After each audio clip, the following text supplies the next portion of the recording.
Break out your favorite booze. I think we all are in for a little bit of recollection of pain, at least from the losing side's front. For those of you who won, I guess great. But yeah, for those of you who lost, let's pour out one and let's rant about how bad these matches were, at least on the losing side's ends. Also, totally didn't realize it, but I guess taking months off of breaks was worth it because we're on episode 50, guys. Happy 50th anniversary, and let's keep it rolling. Let's break it down. I need all the wins, yeah. Ain't no L's, I gotta get it, no call it quits, yeah. Gotta keep on moving no matter how hard it gets. Tucci-Sala, back to Baker, Baker with the fifth. Kurt Baker in for DC, and this may well do it old glory with the drive. The New Zealand Sevens legend, Kurt Baker with the cherry on top. Hello, everyone. Welcome back to the On the Line Rugby podcast, a show brought to you by the Believe Sports Network. I'm your host, Mike Nagaishi, and welcome back. As I said in the cold open, happy 50. This is kind of trippy. I didn't expect to be doing 50 episodes. Figured it would get canceled because of my ranting, but tops off to Believe, I guess. Let's break down the matches from this weekend. Now, obviously, for those of you who have watched me long enough or know me personally, I'm in pain. I am in desperate pain. I have rooted almost kind of just a little bit shilled for this for the Wallabies to really come back into form this year, and honestly I'm kind of disappointed at what I got in product over the last couple of weeks, especially after a great, I believe it was Autumn Nations. I think it was Autumn Nations. Yeah. Of what I thought was going to be happening this year. Well,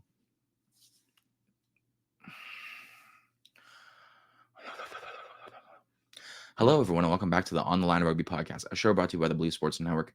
I'm your host, Mike Nagaishi, and welcome back.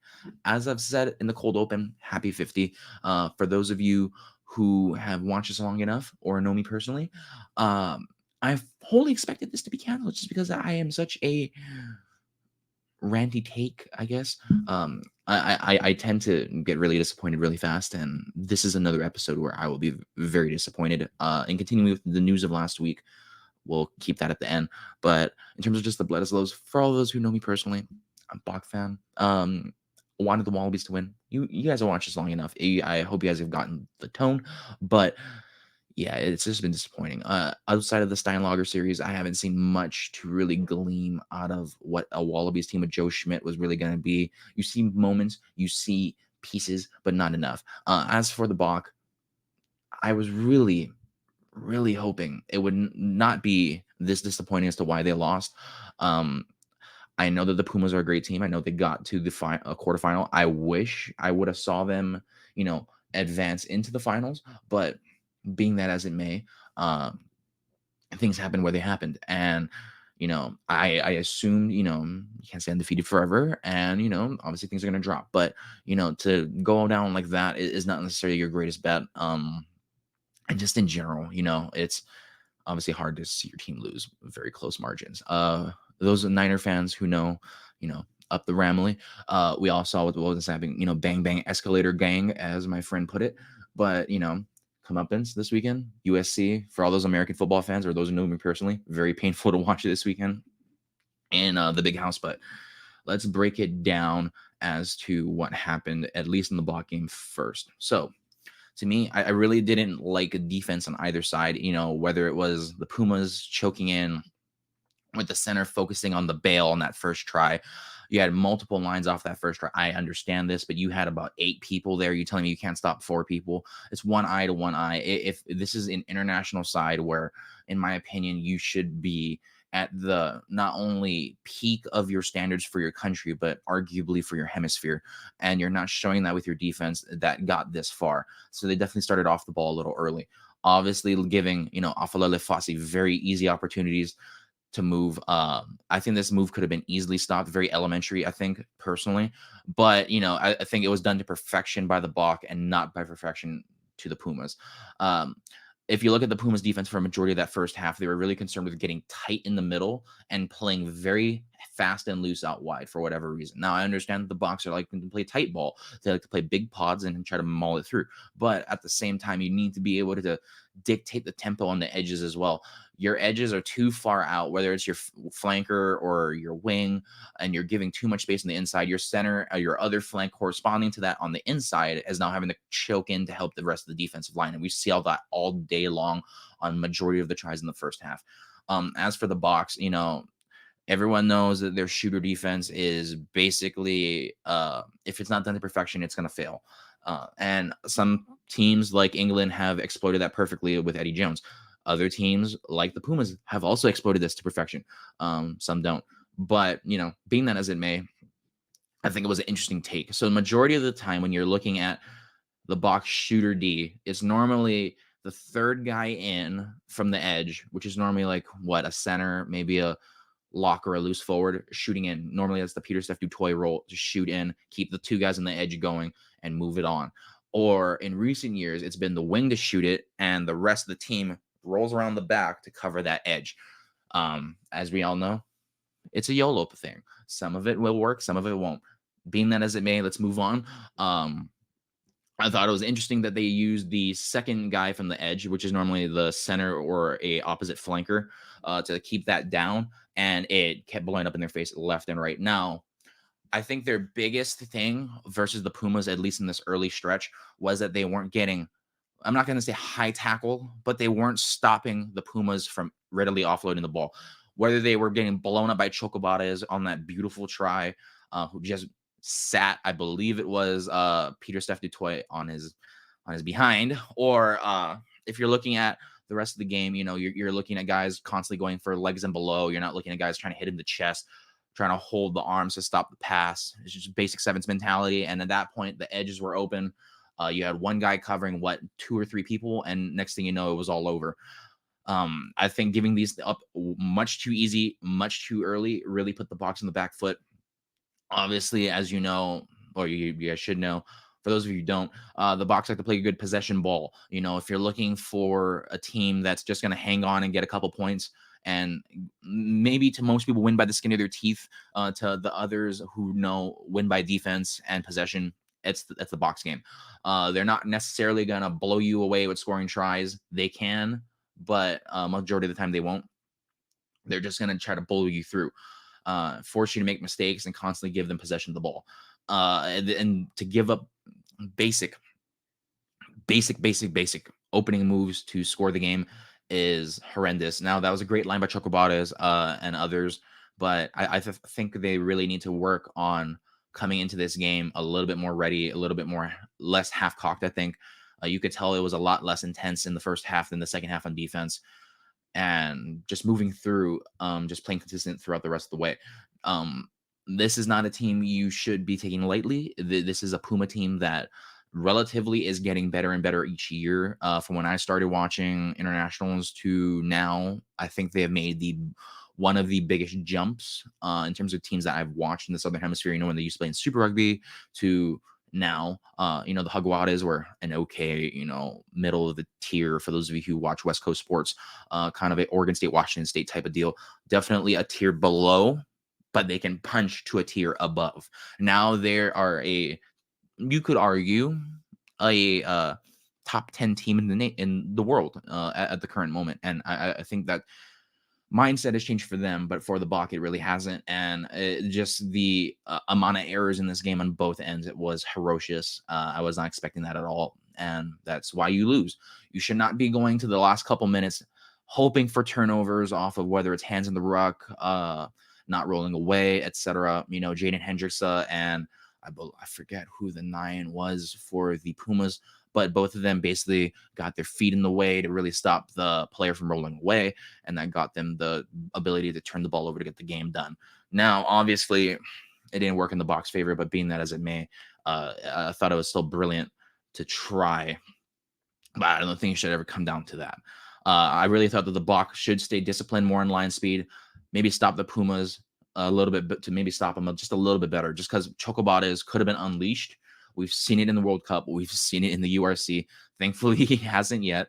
But the dude's a game wrecker. And if he has more opportunities to get kind of ball like this, it's not going to be well. I really think that it was very avoidable. And if you don't stop it, it'll happen again. As for the blood is low, let's move on. I've prayed for times like this for Jordy Nelson, aka Will Jordan. For those of you who understand that meme, great for you. It was just beautiful to watch him glide out of the pocket, kind of just attack ball and just hit space from wherever he saw it. I think he really imprinted himself on the game when he was in there, just in that, look at that opening minute try, just to be able to see the lane open with the multiple pot open, take it, dummy it, and then break 4 or 5 people to get to the end zone. Beautiful. And not just do it with speed, do it with glide. For those of you who don't know American football, Jordy Nelson, great wide receiver for the Packers. In my opinion, one of the most underrated receivers of the 2010s. Just had that same ability, to find space, cut it back seamlessly. You don't know what he's going to do. Majority of the time, he'll do one thing, which is the cut back inside on the immediate goal or fade, and to do that extremely well. Boom, boom, boom, boom, and just cut it, break 3 people's ankles, and then hit the end zone. Guy didn't celebrate. Guy's very quiet, but guy played the game right. That is Will Jordan, I think, to a T. If Jordy Nelson played rugby, I think it would be the same thing.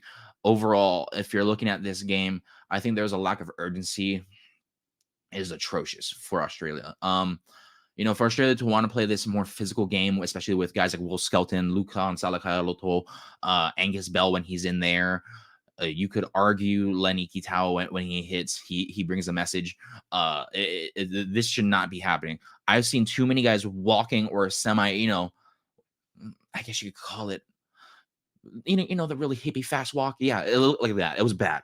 Angus Bell should not be the only one hustling 3 guys over to get to the edge to stop passes. There should not be 4 guys getting sucked in by 1 guy stopping the rest of the line for coming over to stop go forward ball. Now I understand that the All Blacks were playing very quick ball, but it wouldn't have happened if you just got set. And then on top of that, to YOLO pass, hospital pass on a constant clip with no adjustment on an All Blacks team that'll burn you is fireable. A lot of these passes, I'm sure in the heat of the moment, they thought that they could make it. And to be fair, if they made it, it probably would have ended up with a try. Because when you're looking at all of those passes that led to either turnovers, knock on ball, or All Blacks tries, you're looking at a team where minus the guy on the inside, they could have had a shot. But personally, I wouldn't have taken it. I know I can't make those passes, but I understand you're the Wallabies and you're trying to make things happen. But this is not the way to do it, and this is how you get an easy 28 points on the board in the first 20 minutes. 20 to 40 minutes. They arguably could have been 35 if it wasn't for the fact that the try was disallowed. It's just, I don't know what to tell you. It's terrible. I expected a lot more from a Joe Schmidt led team, with guys with fire. These young guys coming in are extremely talented, very great athletes. And for them to not do this it's elementary concepts. I don't understand. Overall, I thought the game was not physical at all for the Wallabies. They weren't completing at the breakdown really much at all until the mid of the game. Once they started getting real meat on the bone where desperation started hitting in, I think they really started to go at it.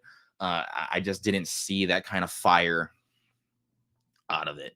Just line speed, very lackadaisical, non-existent, very cover-based. I think that this team should not play that way, especially with an All Blacks team that can run you down your throat if you give them a shot.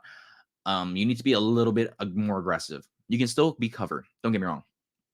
But be a little bit more aggressive. Maybe hit the line a little bit more, then shuffle out, then drift. Because when you start drifting, that's when the All Blacks can see space, and then it's over. But if you put a little bit of pressure, we've all seen it. England did it. They didn't play very cover. Well, they kind of did, but they were a lot more aggressive with it. They put a lot more pressure in their faces, and this game got closer. If they watched enough film, they would know this. And unfortunately, I think they've neglected that part.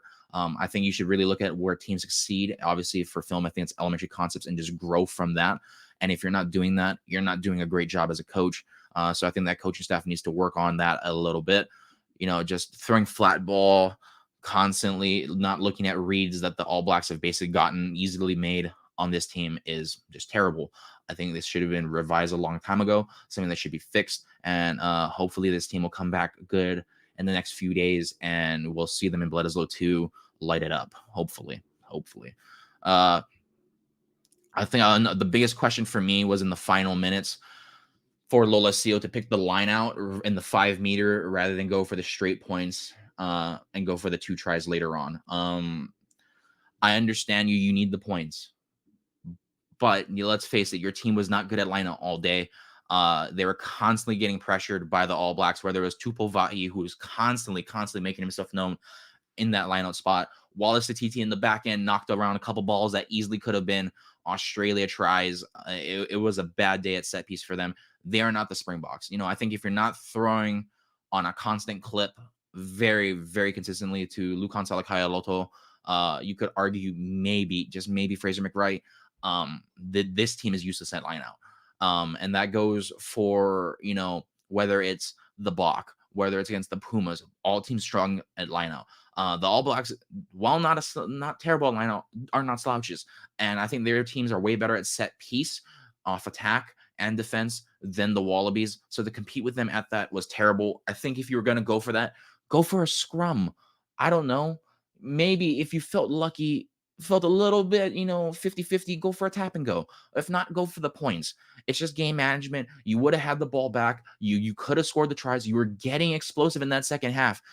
I don't understand why you wouldn't have thought about that. But, I guess hindsight 2020, but, things that you should really be looking for in that lineup. Also, I really thought personally that this team should have made more of their opportunities than what it was.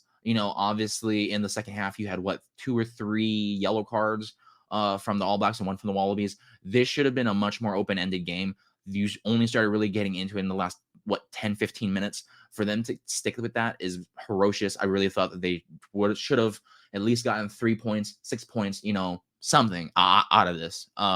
It was a game where the points mattered, and I don't think they took the shots enough.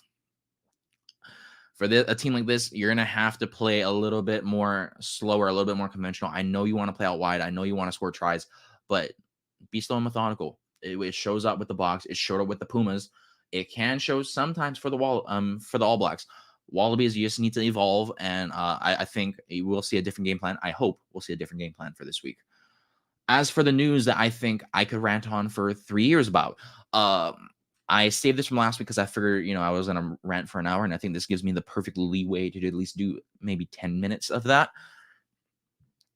Is the Premiership's merger with the URC's Irish and Welsh teams to form a British Isles only league. I don't know how to feel about this. There were discussions about merging the Premiership and the URC are gaining momentum, but the goal is to form a only British, Irish, Scottish, Welsh league, I guess. And the South African, French, and Italian clubs would likely see themselves kicked out. Obviously, this merger is seen to be as a way to boost broadcasting revenues for locals, filling the gaps led by the collapse of clubs like the London Irish, obviously Worcester and the Wasps in the Premiership. They have seen a ton of teams go. They're going to see, I think, a little bit more teams go just because there's too much financial instability in the Premiership. Unless you're maybe Sale, maybe Saracens, you could argue maybe Gloucester have some good boosters. Let's see. Who else could I throw in? Bristol, who has deep pockets, probably is probably the only team that doesn't have problems. But the rest of that league definitely has at least some, or maybe a couple team, problems in that team. Hell, who knows? Maybe the rest of the teams I just mentioned also have problems. None of this is public. You never really know. But the RFU is really citing broadcasting gains for local audiences. But a couple of the guys from the Cheetahs who name are uncertain are also citing race involvement, throwing out the French, Italian, and South African teams. I think personally, if you're looking at broadcasting gains, as someone that comes from that neighborhood who knows negotiations for broadcasting rights and someone who is, been in every step of that discussion, the gains would be marginal at best. You're looking at, if you've heard my articles on TRN, through me discussing it verbally, or watch this podcast enough, you would know that there's 3 tiers of media rights. You got your tier 1, which is your big broadcasters. You got your Sky. Let's see who else. You got your Super Sport. Who else would be in the UK? I guess ITV, maybe, if they do sport. I think it's mostly Sky though. But you got those. Or in America, you got your ESPNs, your Foxes, your NBCs. You got your tier 2s, which are normally like your lower end leagues, like, maybe if they had a Premiership network, or in this case, the Rugby network and the MLR, which I would argue is tier 3, but in this case, we'll be positive and give it where it should be. You got your New Zealand Plus, all that type of stuff. Maybe higher end regional networks. And then you got your tier threes, which are your locals, your local Fox channels, your Yes networks for the Yankees. Maybe if, say, for example, a local news channel in London wants to show a Premiership game, right there, tier three.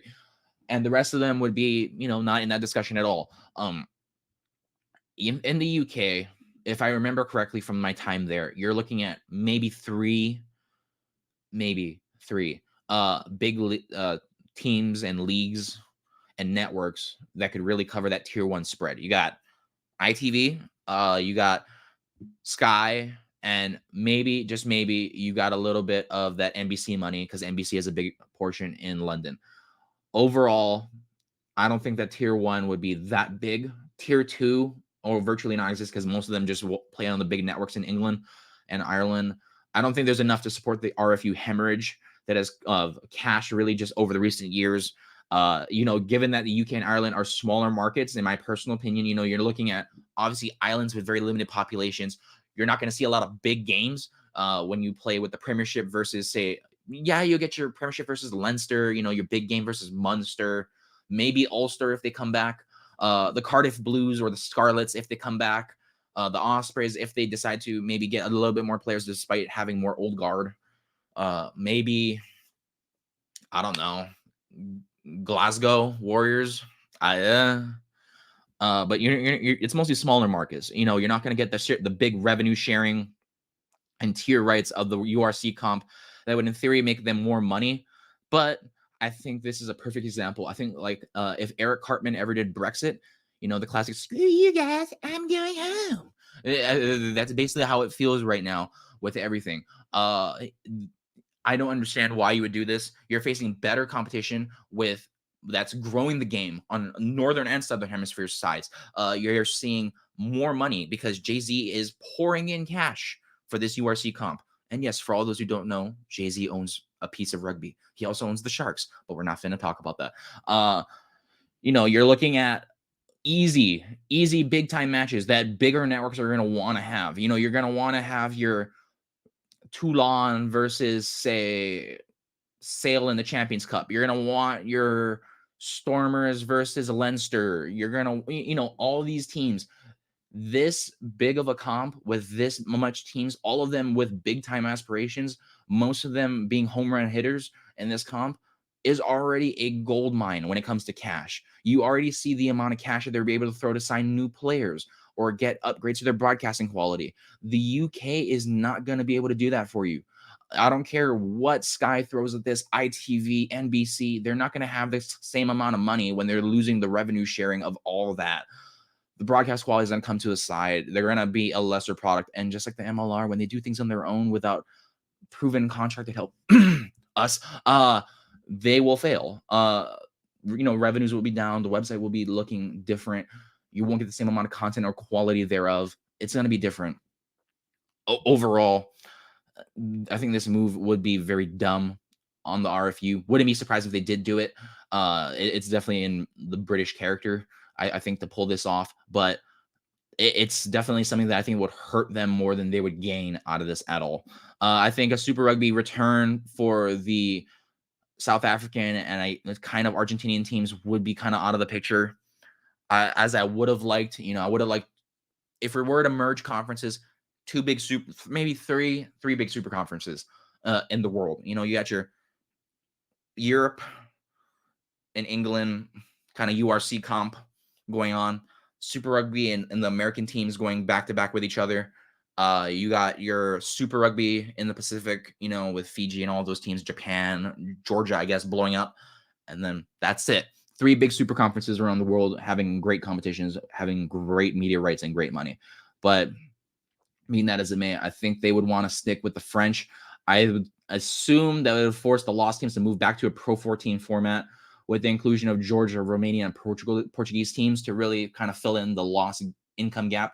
I think it would also build on the Portuguese, Romanian, and Georgian teams' ability to punch above their weight, because we've already seen them do great things against tier 1 competition. and they will continue to do so. I think doing this will only grow the game and include more revenue sharing. Spain, while I know and Portugal are small markets, they do have a lot of passionate fans. Romania, I can't see really bringing much to the table, but they do have a good team when healthy available. We already seen them blow out the US. I would love to see that again. Honestly, Romania has some ballers when I cut those highlights and made those columns, but that was what, a year ago, almost 2 years ago. Being that as it may, it's sad. I think the Argentinian teams would be forced, I think, to either stay in this comp or to, I guess, go to Super Rugby Americas. I don't think that would be a good idea for them. I think they would lose a lot more money. And I hate to say it, but while a return to Super Rugby would be good, the travel costs would be too insane. Obviously, the mileage, the amount of jet lag on players, it's an unfair advantage. I think it just would be worthless for them to do that. So they have two options really in that table. I guess three if you really wanted to be desperate. As you can see, this gains nothing for for any team outside of the British. Everyone loses. The British lose. The French, I guess, maybe break even by seeing it in top 14 comp in that kind of format, maybe Pro 14 style. You got all the other unions, Welsh, Irish, all losing. I think they're going to lose a huge amount of money, hemorrhage it. And this move, they'd be dumb to support it. The South Africans, I think, would be fine. They'd maybe break even on this at best. And obviously the Pumas would lose big time. So why would you do this? Being that as it may, I could go on this for hours, but I think I'll cut that off there. It was great to really get that off my chest, as I've been holding that on a rip for a good week or so, and it's been hurting my soul. So hopefully you gained a little bit more out of it. Read a lot on it. There's a lot of speculation on this, very few rumors, but laid out all the possibilities really for you out there. If you're in, I guess if I have any audience in Britain or the Irish Isles, talk to your local district rep, talk to your union rep. You should really be pushing for this never to happen, because if you're a youth, under 18, under 23 side academy team, and you hear about this, you're going to lose money. You're not going to get paid as much. Your broadcast quality is not going to be as good. Your highlights are not going to be cut as good because of that. Everyone loses. Your families lose. We as viewers, you lose. You as players lose. Us as a product, rugby as a product and as a sport loses. So go talk to your local union reps and get this done. But thank you guys for watching. See you guys next time. Peace.